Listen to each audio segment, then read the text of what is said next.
So making the necessary changes is actually pretty straightforward. President Trump expects it. And the litmus test for these changes is pretty simple. Would I want my eldest son, who is 15 years old, eventually joining the types of formations that we are currently wielding? If in any way the answer to that is no, or even yes, but, then we're doing something wrong. Because my son is no more important than any other American citizen who dons the cloth of our nation. He is no more important than your son. All precious souls made in the image and likeness of God. Every parent deserves to know that their son or their daughter that joins our ranks is entering exactly the kind of unit that the Secretary of War would want his son to join. Think of it as the golden rule test. Jesus said, "Do unto others that which you would have done unto yourself." It's the ultimate simplifying test of truth. The new War Department golden rule is this: do unto your unit as you would have done unto your own child's unit. Would you want him serving with fat or unfit or undertrained troops? Or alongside people who can't meet basic standards? Or in a unit where standards were lowered so certain types of troops could make it in? In a unit where leaders were promoted for reasons other than merit, performance, and warfighting? The answer is not just no, it's hell no.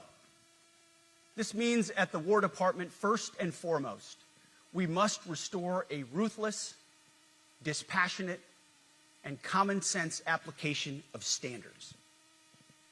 I don't want my son serving alongside troops who are out of shape, or in combat unit with females who can't meet the same combat arms physical standards as men, or troops who are not fully proficient on their assigned weapons, platform, or task, or under a leader who was the first but not the best. Standards must be uniform, gender neutral, and high. If not, they're not standards. They're just suggestions. Suggestions that get our sons and daughters killed.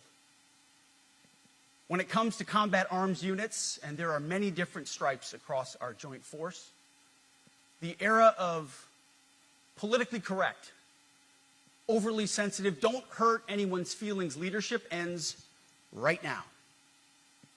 At every level, either you can meet the standard, either you can do the job, either you are disciplined, fit, and trained, or you are out. And that's why today, at my direction, and this is the first of 10 Department of War directives that are arriving at your commands as we speak and in your inbox. Today, at my direction, each service will ensure that every requirement for every combat MOS, for every designated combat arms position, returns to the highest male standard only. Because this job is life or death. Standards must be met. And not just met, at every level we should seek to exceed the standard, to push the envelope, to compete. It's common sense and core to who we are and what we do. It should be in our DNA. Today, at my direction, we are also adding a combat field test for combat arms units that must be executable in any environment at any time and with combat equipment.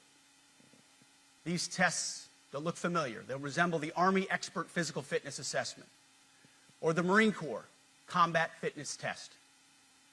I'm also directing that warfighters in combat jobs execute their service fitness test at a gender-neutral, age-normed male standard scored above 70%. It all starts with physical fitness and appearance. If the Secretary of War can do regular, hard PT, so can every member of our joint force. Frankly, it's tiring to look out at combat formations, or really any formation, and see fat troops.